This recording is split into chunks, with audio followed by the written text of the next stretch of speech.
Hey everybody, thanks for coming. My name's Nathan Smith. I'm a member of the Charles Bruce Foundation. Um, we thank you. Um, so uh, I'm sure you're all here because you like Vonnegut or want to learn something about him to some degree. I'm a big fan of Vonnegut.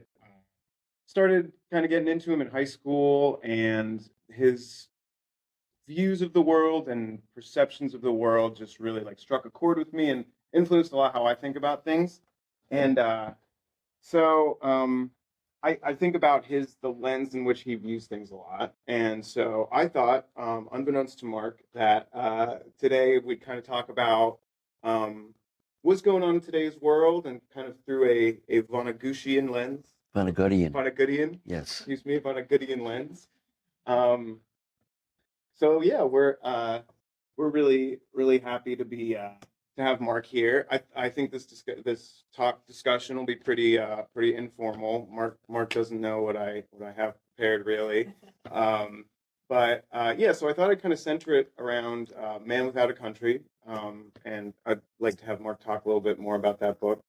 But it's deals with current events of the time, 20 years ago, and there's just I think a lot that's really applicable to today. So on to Mark. Mark is Vonnegut Scholar, founding member of the Kurt Vonnegut Society, right? Yes. Kurt Vonnegut and the Kurt Vonnegut. I started the Kurt Vonnegut Society. You started the Kurt Vonnegut Right. Society. And then I drafted some people to be board members. And then we had a conference in San Francisco. And we said, we really have to make this for real. So we actually drew up a charter, did the whole thing, and got registered. I think it was with the American Literature Association at the time, the ALA. To step back for a second, do any of you know about this? Or does everybody know about this? Yeah. All right, I'm the maniac who did this.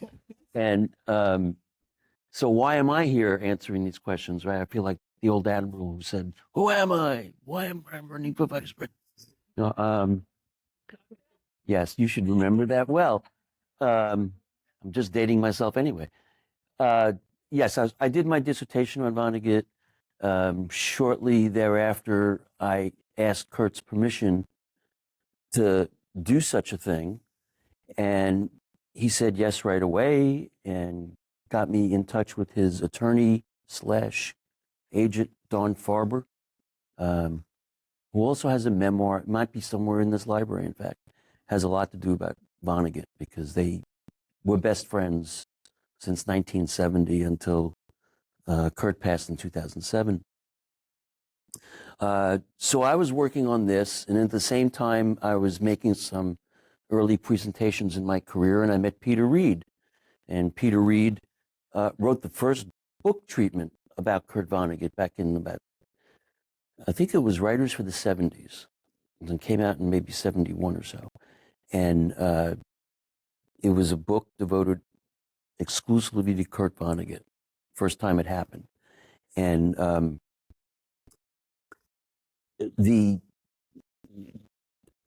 our association at that point was we wound up producing two books together. We got scholars from around the world. I think between the two books, there may be 40 different articles,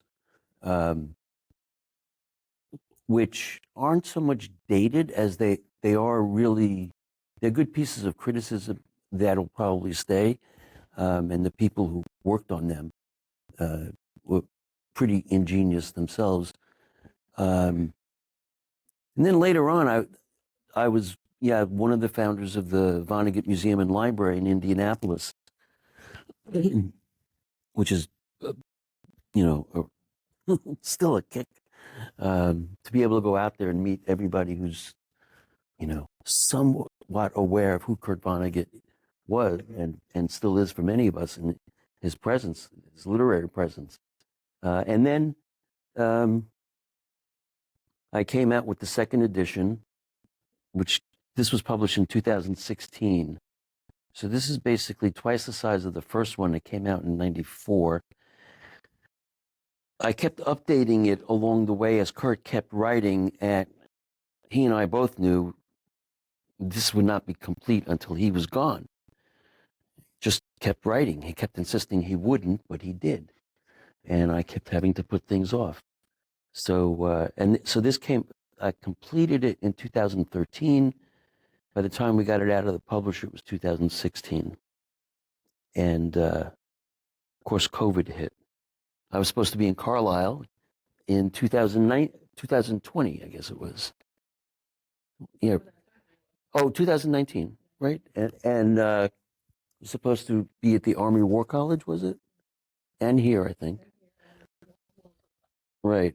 And instead, I went in for heart surgery. Just said no.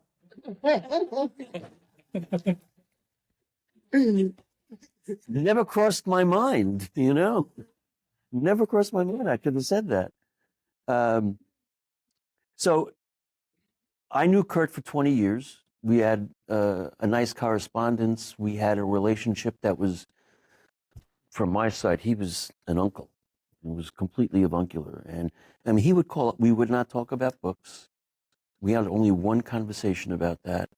But our talks were always, how's the kids? What's going on? You know, how's your cough? He was forever coughing, especially if he was laughing. But it was a good, write to your heroes. They'll write back sometimes. And that's what happened to me.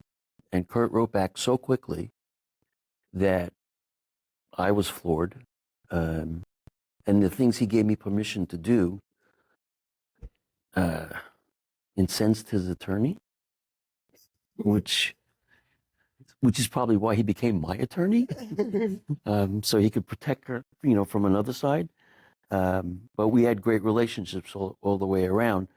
And so here we are all these years later, and the Times, I think, called for Vonnegut all over again. There's certain books that I think right now just speak to it. But I want to hear some questions.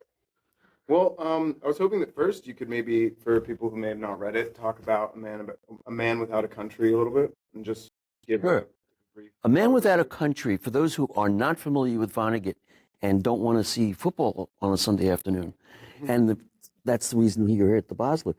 A Man Without a Country is Kurt's distillation of his own philosophies, his own, and not just that, but the incidents that drew them out of him, without a surrounding narrative with fictional characters and things like that. He just gets to the heart of the bitchiness in the world, the stupidity in the world, the ever-presence of those things in our world. And if we can deal with them, how do we deal with them? Which I think is a sort of, I can say that now because my side lost the election. How do we deal with them now? You know, but Kurt always saw those of other views as we're just always going to have that ever-present value in our system. What do we do with it? So I think that I tell people all the time, we were speaking about this last night at dinner, for me, A Man Without a Country is a primer. If you don't know anything about Kurt, or you've only had glancing passes at his work, that's a book that will give you basically everything of, well, but 95% of the value of Vonnegut's thesis in each of his books is in that short text. From there, if you really want to get out into the narratives, go for it. Although there are some that I think should be reserved for those who have read 10, 12 books of his, which is almost all. Yeah, A Man Without a Country, geez, it's bathroom reading. It goes by that quickly, right? Yeah. And they're just basically blurbs of his thinking, which is, you know, stripped of narrative. So you get a much cleaner and direct sense of where he is on things.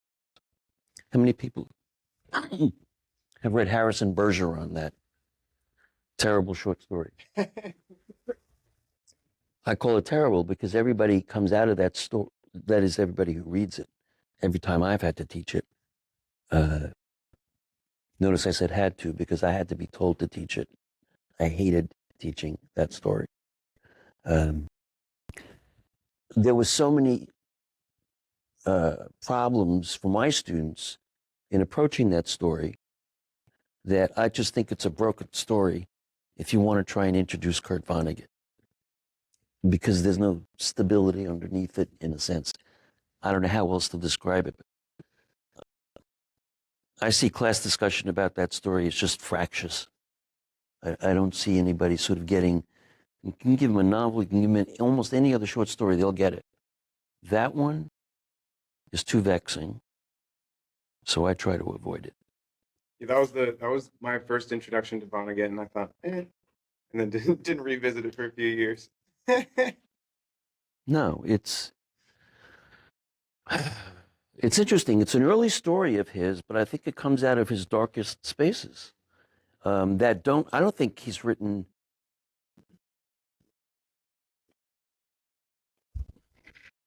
There's crap that goes on in his books that is awful, but I think what goes on in that is the worst. And it came early. I don't know. Maybe he got it out of his system, but I don't think he ever went that dark again. I mean, Harrison Bergeron is totalitarian. It's dictatorial. It's vicious. It is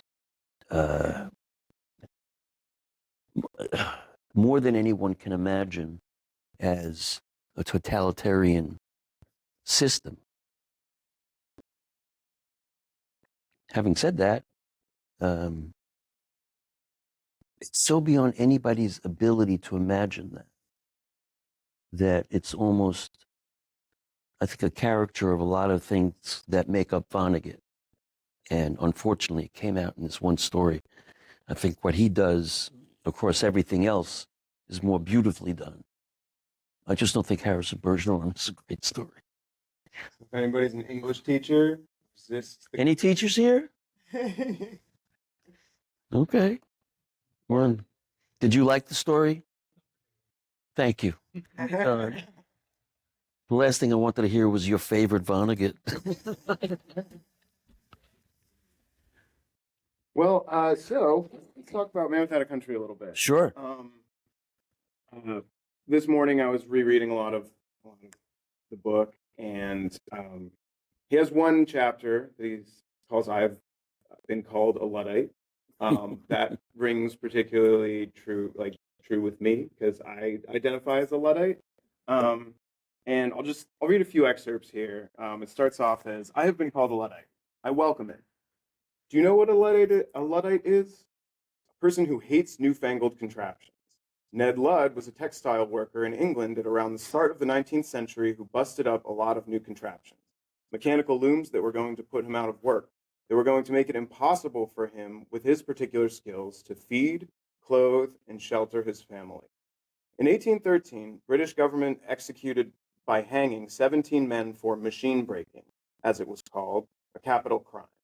Today we have contraptions like nuclear submarines armed with Poseidon missiles that have H-bombs in their warheads, and we have contraptions like computers that cheat you out of becoming. Bill Gates says, wait till you see what your computer can become. But it's you who should be doing the becoming, not the damn fool computer. What you can become is the miracle you were born to be through the work that you do."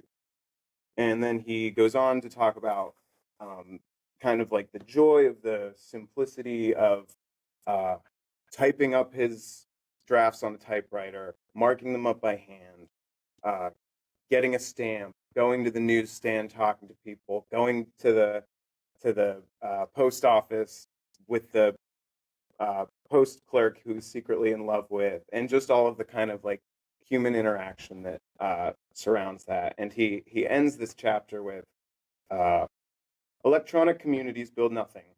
You wind up with nothing.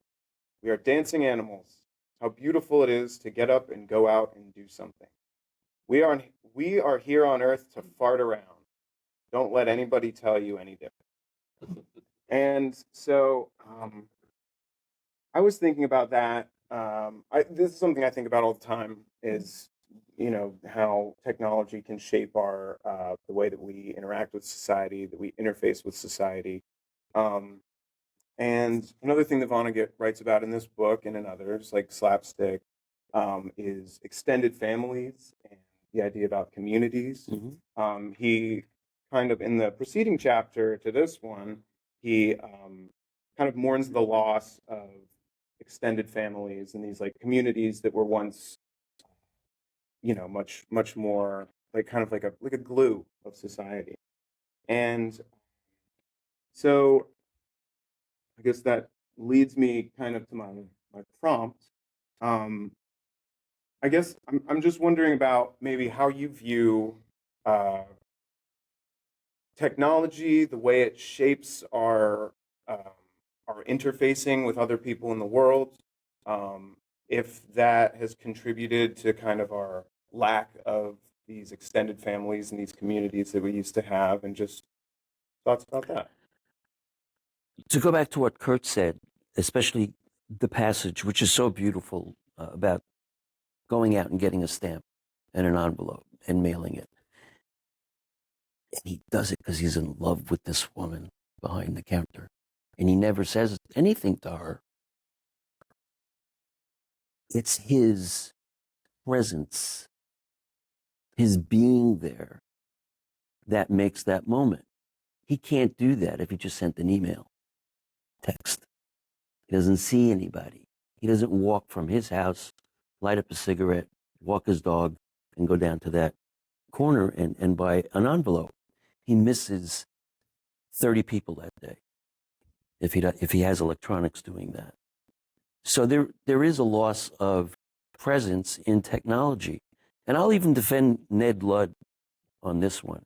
You're a cabinet maker. How many machines do you use? Okay. You think they had those machines years ago? Who do you think would be next to you if they didn't have those machines?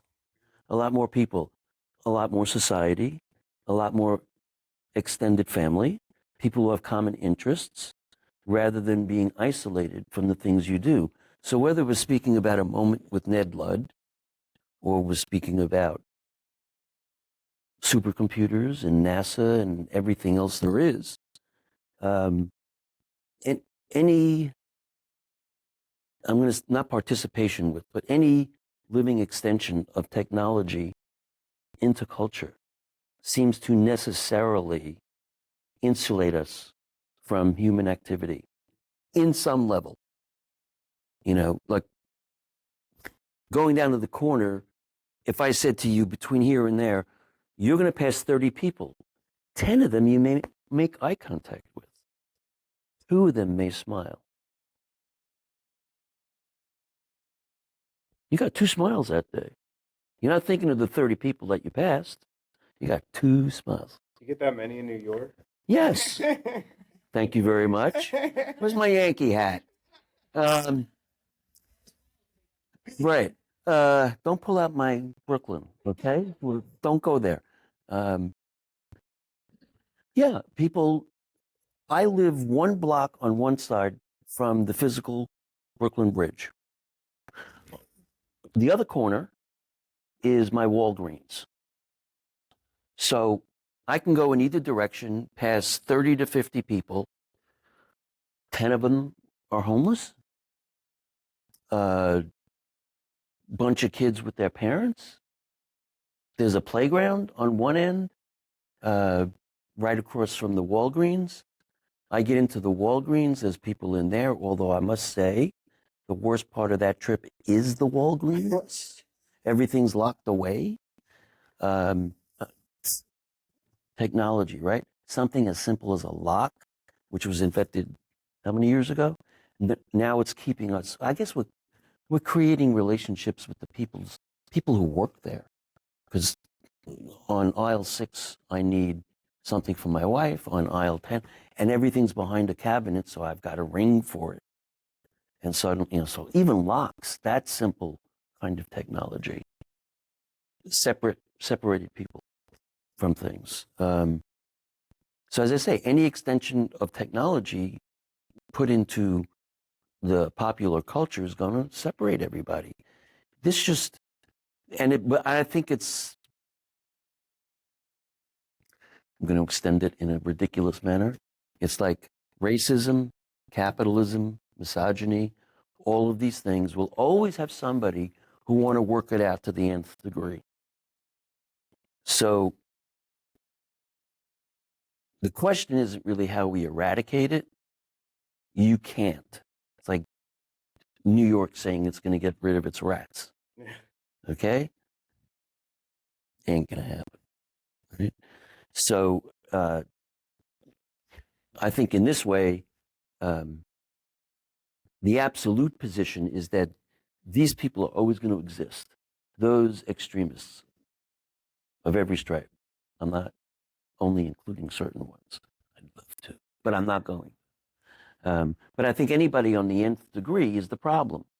Within the confines of, let's say, a median, I'm glad that there's a split in the table.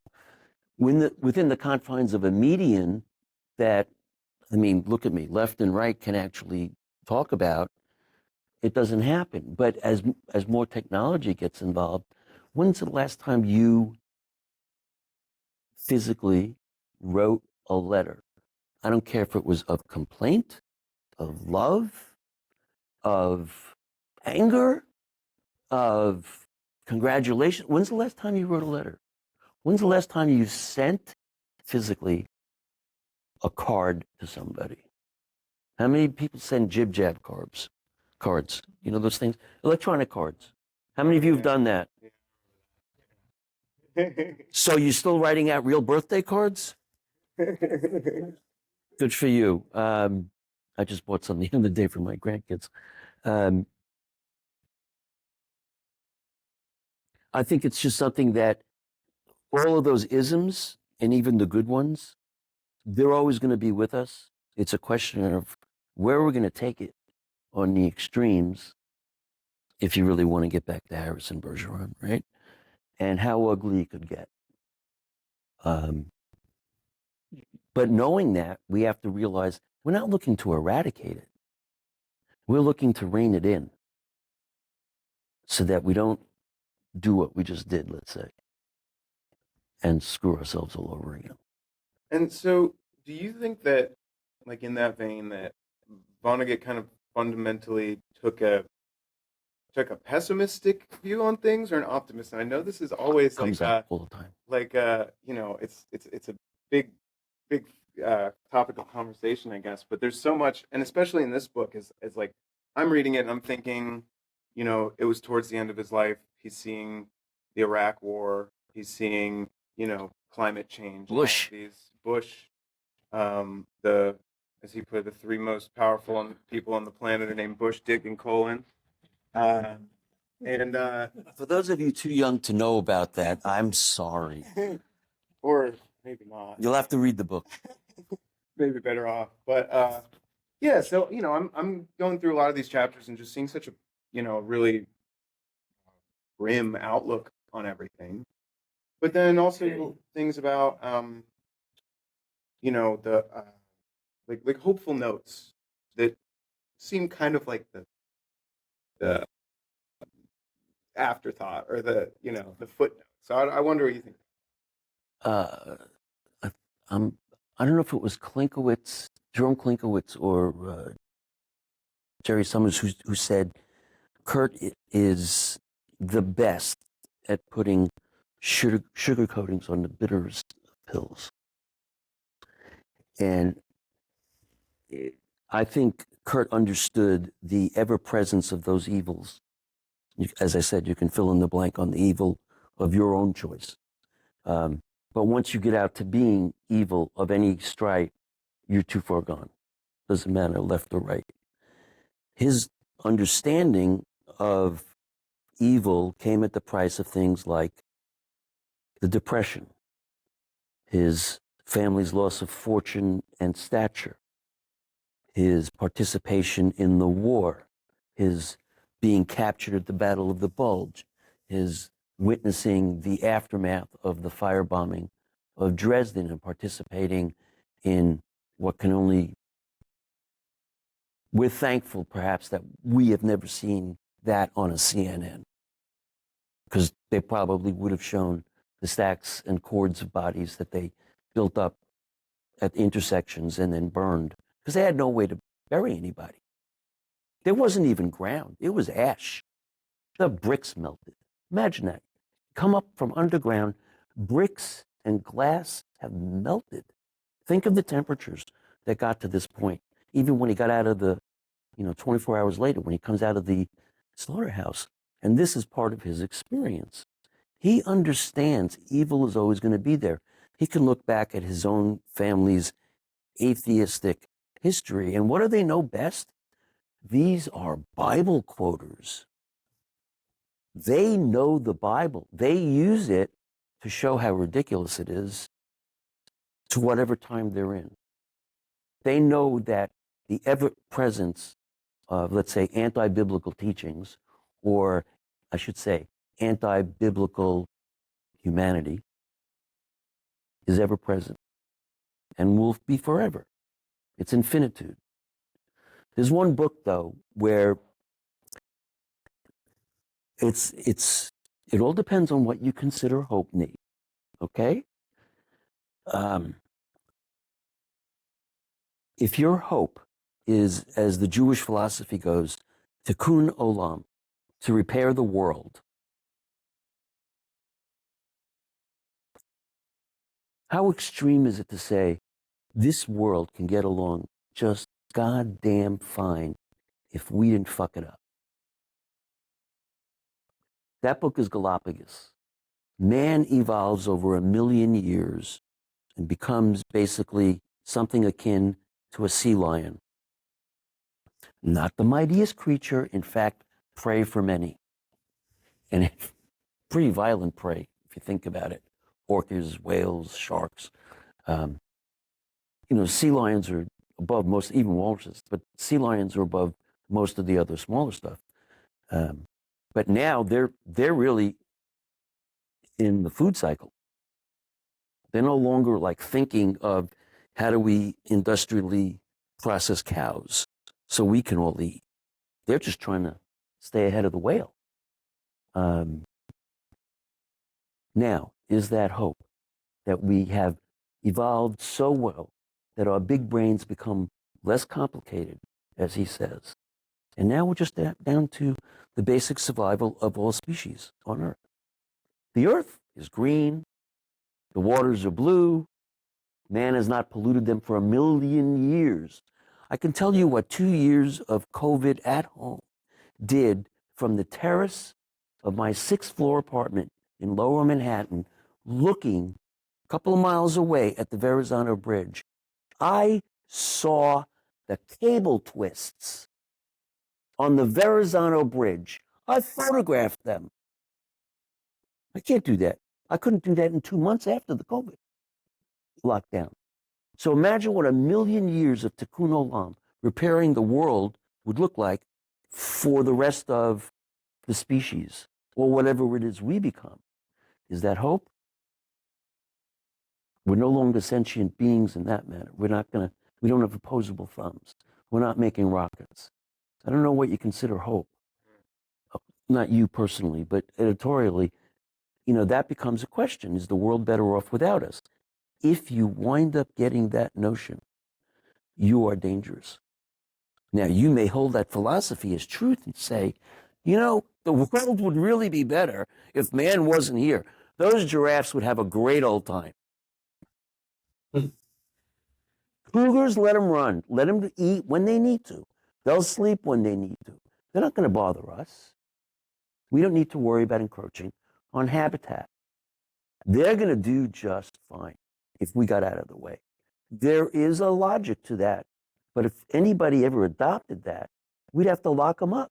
Why? Because they're going to do in the water supply system. They'll do anything to get rid of all of us. We don't want that either. But the dilemma is always going to be ever present, because we know for damn sure the world no matter what we do to wreck it. Some species aren't coming back. They're not going to make the comeback. But others are going to remain. Others will even evolve with whatever climate is left once we blow ourselves to hell. Yeah. It's going to work out just fine. If you're a finch, you're going to eat very little. They don't need much.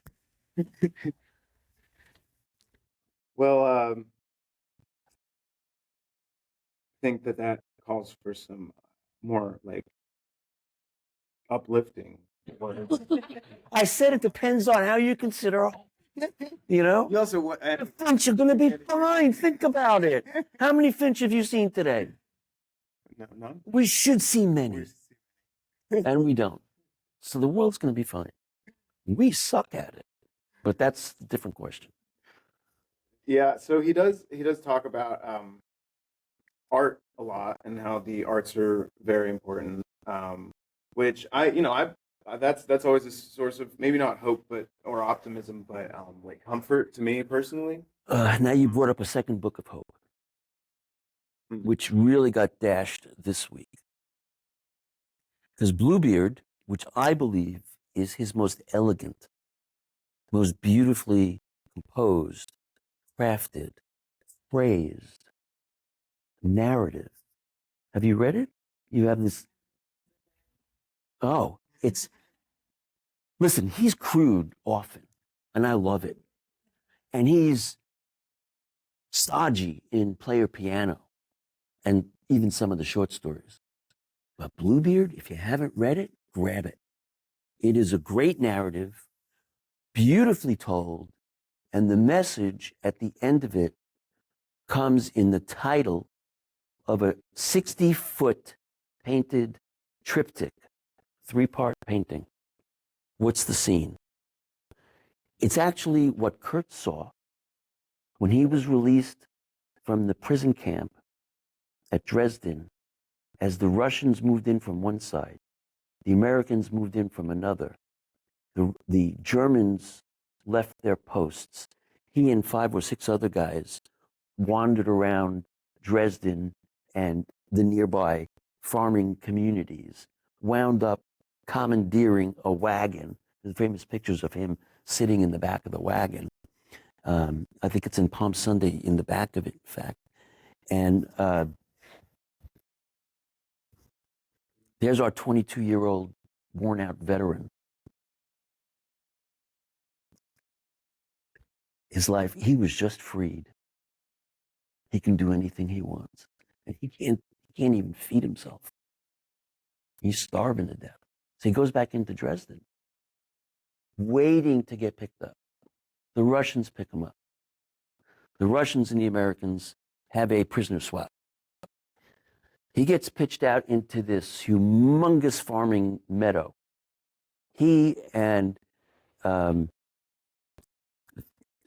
now veterans, warriors from all of World War II, even Maori tribesmen, across this 60-foot, I think it's 4 or 5 feet high, triptych. It's huge. It's in a barn. It had never been shown, and it never does get shown in the beyond the book. There was no appointment for it to be in a museum. However, with all of these people painted in minute, perfect detail, with wounds, scars, blood, tattered clothing. The world at its trashiest worst, at the end of a war. What's the name of the painting? Now it's the women's turn. Why? Who the fuck is going to clean that up? But a woman. Fortunately, I thought it was going to be a black woman. She would really clean that shit up. But that didn't happen for me. But, this was 87, 88. He wrote this. for somebody who was always attacked for not writing good women, that's actually a book filled with terrific women. I think some of his women characters, even in Jailbird, Mary Kathleen O'Looney, if you haven't read that one, I'm referencing books that come from beyond his core, that first half that everybody knows. Player Piano, Cat's Cradle, Mother Night, Rosewater, right? God Bless You, Mr. Rosewater, Slaughterhouse, and then, of course, Breakfast of Champions. How many of you read beyond that? Nobody. And I keep referencing, you have. And I keep referencing these books that are beyond that. So think how much you have to receive in that Kurt Vonnegut flavor that is so different from everybody else, which is why on a Sunday afternoon, we're here. Who else could get us out on a Sunday afternoon to even, just talk about him? He's not even here. But those books, as I say, these aren't just extensions of where his philosophy was. This was just simply his opportunity in time to get to them. It took him over 20 years to write Slaughterhouse. He needed to write his Dresden book. He always said this. But it took him over 20 years to do it once he really set his mind to it. I just think he got around to other concerns. And one of them was the women who supported him. His mother was loony. Unfortunate but true. She was very depressed. However, similar to Mark Twain, he had a black nanny who stayed with them for years. That's who really brought him up. He was 7 years different in age from his sister, who was only the middle child. So he was really left to the attendance of his nanny, his black nanny. So, and this is where he learned about the Bible. This is where he learned, if you will, his earliest training was in ethics. In the little Bible phrases, she used to drop by as just her manner of speech. Bless her heart. You know what I'm talking about.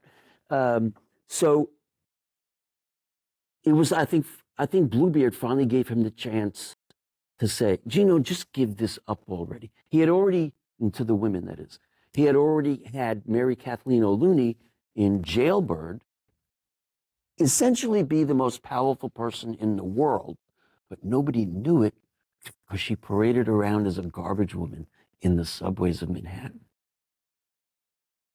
But everybody was connected back to her, and basically the Ramjack Corporation and money infinitude, that she could do anything.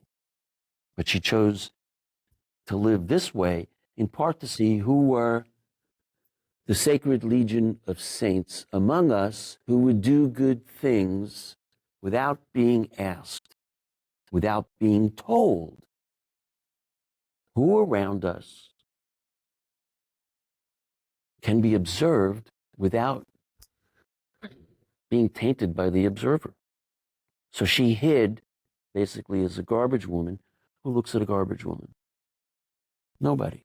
You walk past them. And no one's walking past her without notice. It's completely different. So it's almost like she's in a hunting blind because no one looks in there. But she's looking out, looking for the good souls who do good things. So in the end, I think the heroes are heroines for Kurt. They're always women. Even in Galapagos, who saves humanity? It's a woman who takes a little bit of this guy's sperm. We won't talk about where he comes from, but there is a Nazi past. She takes a little bit of the egg from this woman who's already, by natural evolution, is one of the early changers. Together, you put them together. You get a mutated infant who then mates, and now you have 1 million years of generations go by. And yeah, we're sea lions. We're simple souls. We're not complicated. We're not devious. We're not envious. We're not jealous. We're not greedy. We're just in the food chain, like the rest of the world was until we, and you go back to the beginning, through technology, co-opted it, and we isolated ourselves from feeling the pains of others.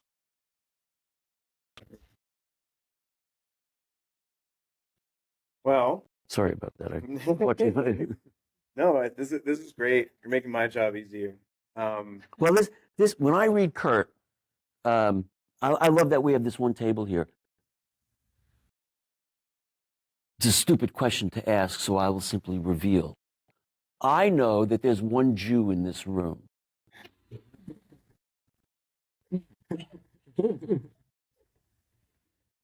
I use that because I used Tikkun Olam before, so you know that part.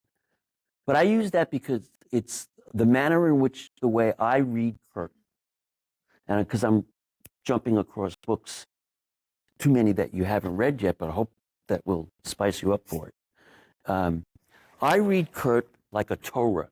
Does anybody know what a Torah looks like? It's a big scroll, just two pieces bind it, two wooden handles, and as Jews read a parsha, a portion each week, that section is simply rolled out, and the other side is rolled up. Keep it tight. And you also, then when you're done with that week's portion, you don't go to the next week's. You close it at that point. It's important to begin where one ended.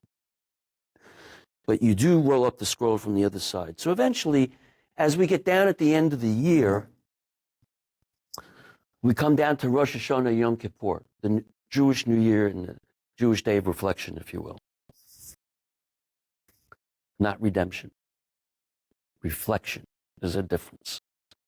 But we get down to the end, and now one side of the scroll, and we read from right to left in Hebrew, so one side of the scroll, turns out the right side, is now depleted. We're down basically to the wood and the wrap.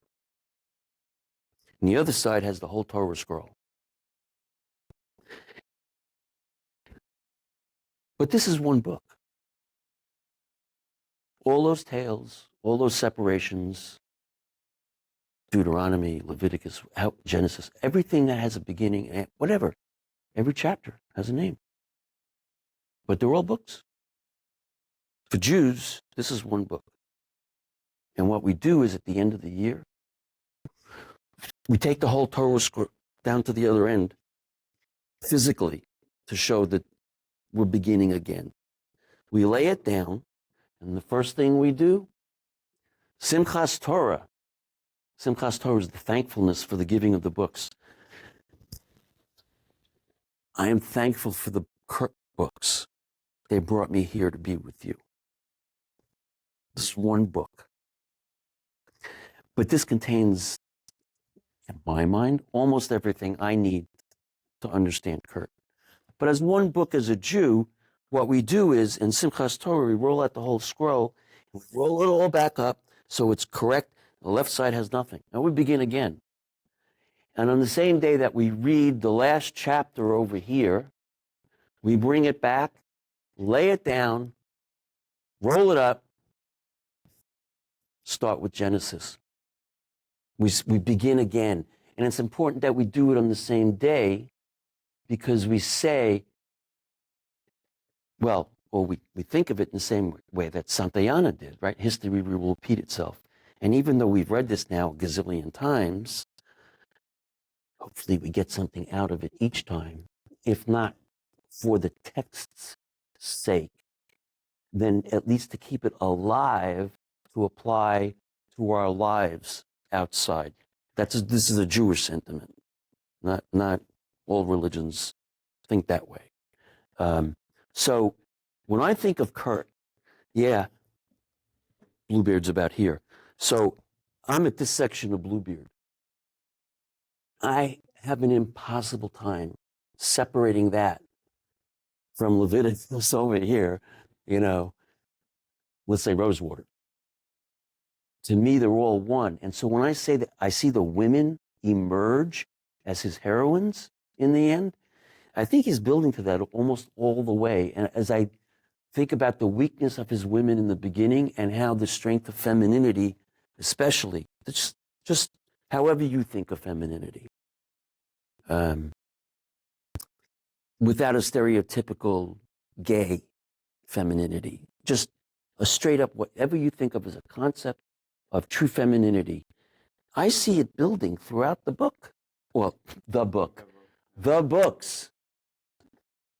And it ends, toward that. So I've always seen him, now that I read him, in a different way than you could, because you haven't read all of them. So you don't have that conscious reference to something else. When you do, you'll understand exactly what I mean. None of his books seem to be separated. Did reading to the end of the Torah make you feel differently about Harrison Bergeron?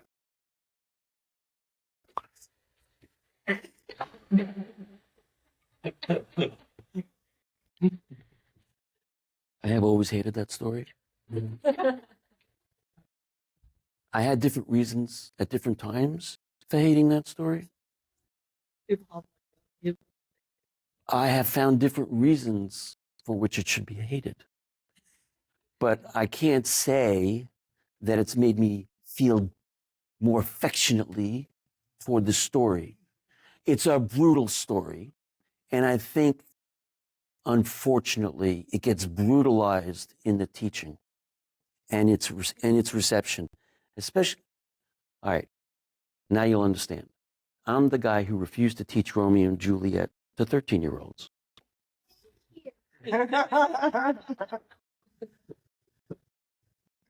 I just don't think I want to go there. I don't even mind mentioning suicide as part of a literary moment.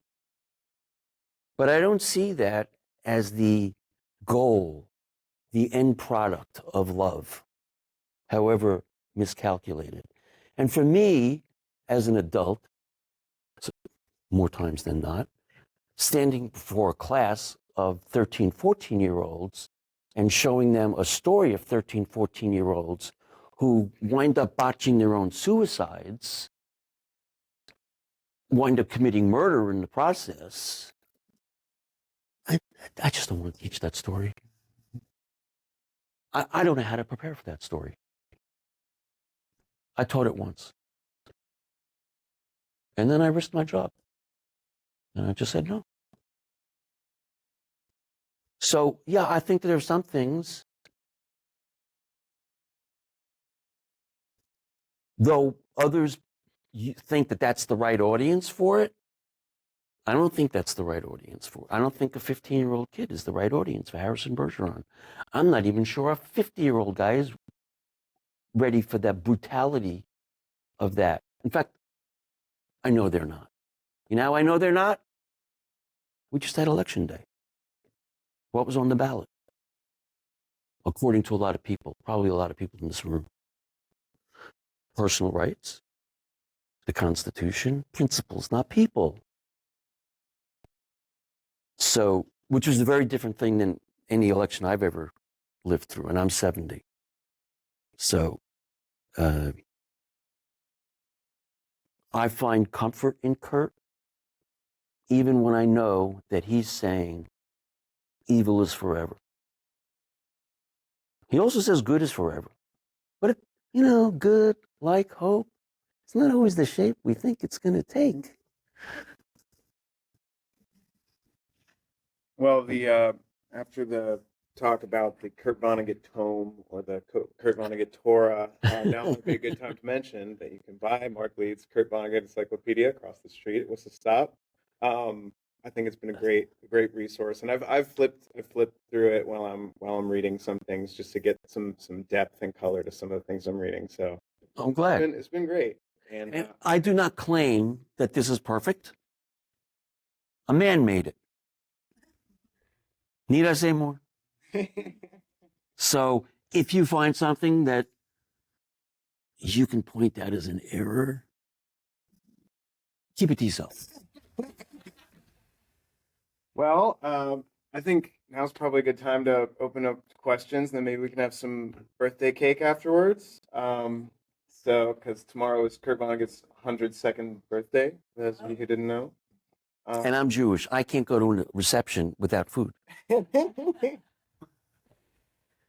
So yeah, anybody have any questions? I have one. Yes. More or less familiar with his work. Yeah, I guess his canon or his Torah. Oh, I love that. You just called it the Torah. You're the only other person who's referenced it the way I did. Now, I'm going to take the position of Vabai as I get ready for your question. Go ahead. Well, I was kind of thinking about like questions of hope in Kurt Vonnegut's works, Mhm. And also this ever-presence of evil that it's always going to be there. That there's maybe not solutions to be had, and so I'm wondering if either of you see in Kurt Vonnegut's text maybe like and focusing, I guess, on the stupidity of the world, as you've mentioned, rather than solutions, like sort of ways of navigation or thoughts on navigation. In Guardrails, perhaps? maybe, It's yeah. not, I mean, because when you say navigation, I think of a river. A river has bounds. You mean like personal, like kind of like coping, or like just More like broad than that. Like, yeah, just any sort of mode of navigation. Like he talks about being a Luddite, going to the post office, getting the stamp, mailing the envelope, that kind of thing, living in the world. And so Yes. that kind of seems to be some sort of navigation to the facet of technology and the development of technology. I think that on a personal level, he's able to take that action. And in fact, even though he went from writing longhand at one time, but most of the time on the typewriter. His notes are in longhand, and they're on the typewriter as well. But on the typewriter, and then he'd send it out to a typist. So he's still using technology. He's still going across that way, and it's still a woman who's cleaning up his shit, right? You should see his typing. And if he wanted to cross something out, he just hit the X. You know, he didn't always have like a IBM. You don't even know about this stuff. Selectric typewriter with a little ball in it. You remember those things, I know. Do you remember what that was? Anybody? Yeah, so it made a horrendous racket all the time too. More so than just the clicking of the keyboard. I forgot where I was. Nesmith's mother did. That's right. That's correct. Yeah. So it's always an interesting thing to see an older manuscript and what they've done to it to try and cross some things out. Sometimes they do it with a pencil. Sometimes they do it with the keyboard.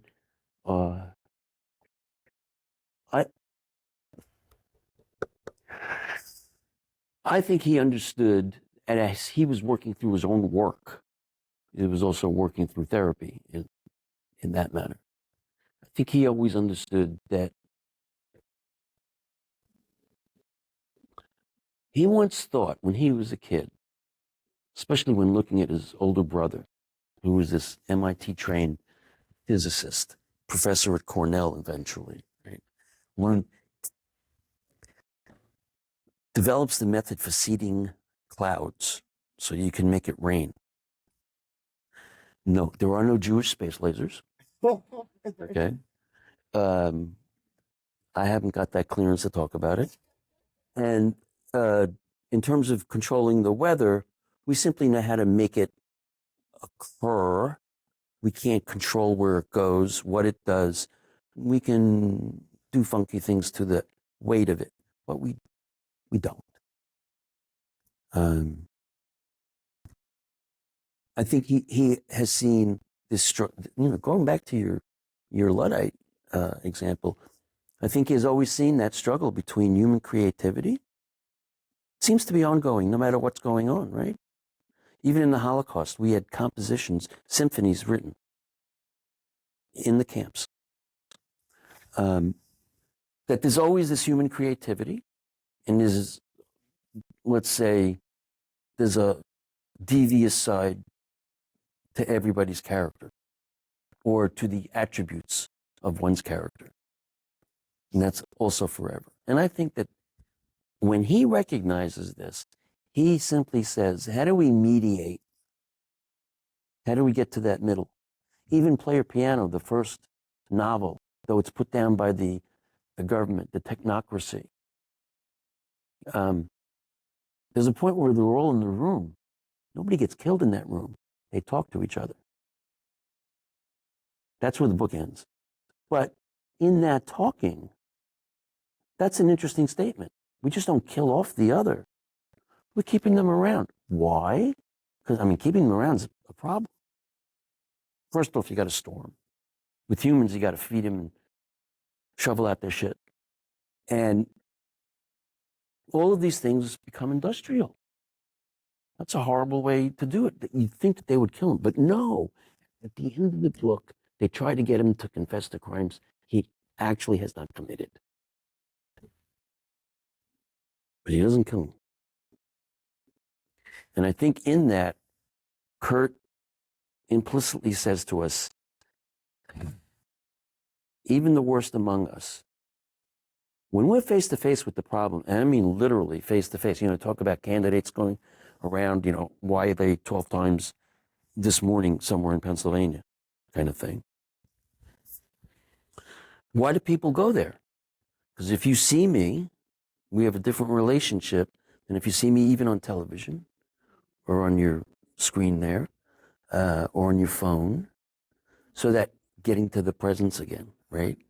Being present, even with your enemy, puts you on some sort of footing.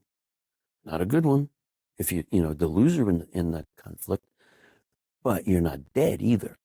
And where there's no death, there's hope. And I think in Kurt's books, yeah, those things come down to ugly black endings sometimes. I think in Player Piano, even though it winds up in that basement scene, that's a dark moment. Cat's Cradle is a dark moment, even though the world is iced over. But it's a dark moment. So, but even in that, he sees, as long as you're around, shit can get done. It's just hard. And that's how I read him. That's why I begin again at his books. I'm constantly rereading them. Because for me, they just don't end. I just keep turning the scrolls. Anybody else? Yes. Not a comment maker, but sure the never keep from yet. Right.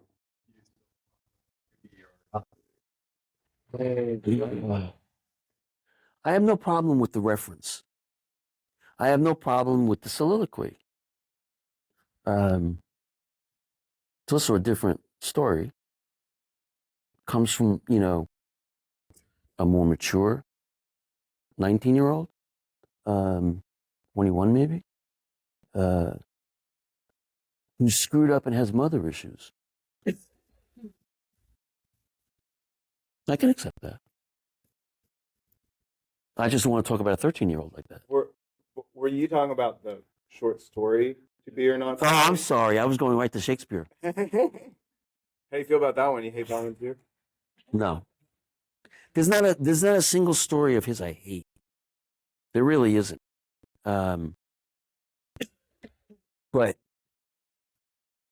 I think I hate that one because I think it's too often abused by the right wing to teach or to say, oh, Vonnegut really meant this. It's like, you don't know shit about what Vonnegut meant. You couldn't quote another line that he wrote.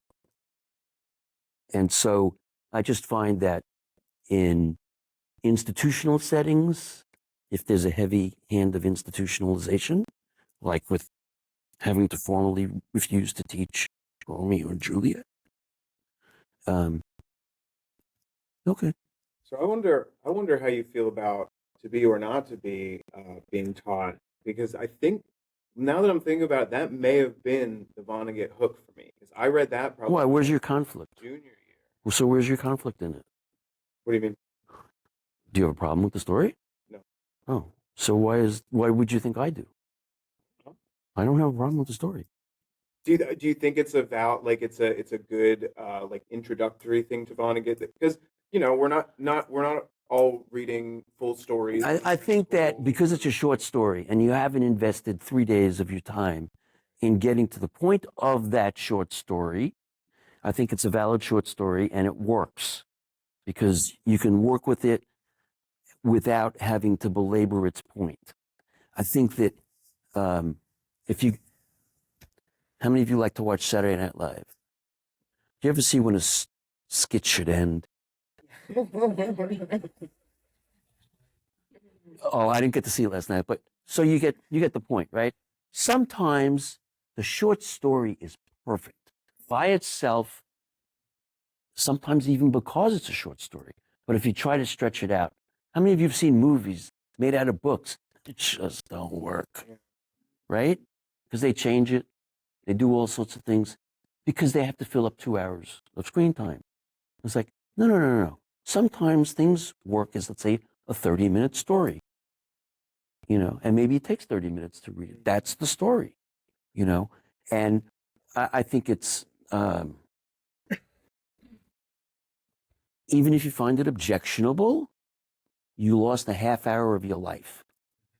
You didn't lose 3 days reading and saying, shit, the teacher's going to want something from me after this. And I got nothing. And I just lost 3 days thinking about it. So I think that in that sense, it's merciful, right? It's a short story. Epicac, that's a brilliant short story. I think I'm going to go back to the very beginning. You really want a short story that totally works? His very first one. You know what it is? You know what it is. Right? Yeah. Report on the Barnhouse Effect. You want a Vonnegut story that totally works, is not in dispute. It's not that there's a universal reading of it, but there's an understanding of the ethics at stake in it. Whether you want to go one way or another doesn't matter. He simply presents the ethical dilemma. How many of you ever read that story, Report on the Barnhouse Effect? Okay, you haven't read it? Oh, basically, Professor Barnhouse is, let's say, telekinetically endowed. And what he's endowed with is this ability to launch missiles at his tremendous rate and tremendous distance, accuracy, and defense. And he can do this, and he's proven it. He can do this anywhere, anytime. Naturally, the military is interested, and they shut him down in the end through all sorts of machinations that go on. But part of it is his own cooperation in getting away from this because he realizes the tremendous power that's at stake. And it's like, the reason I say it's a great story is, especially for Vonnegut, is it is really gross in the truest sense of the term, not the dirty sense of the term. It is hefty in its ethical demand that you understand if we have the power, or one has the power, to ultimately destroy everything, what do you do with it? And that's the question he poses in that story.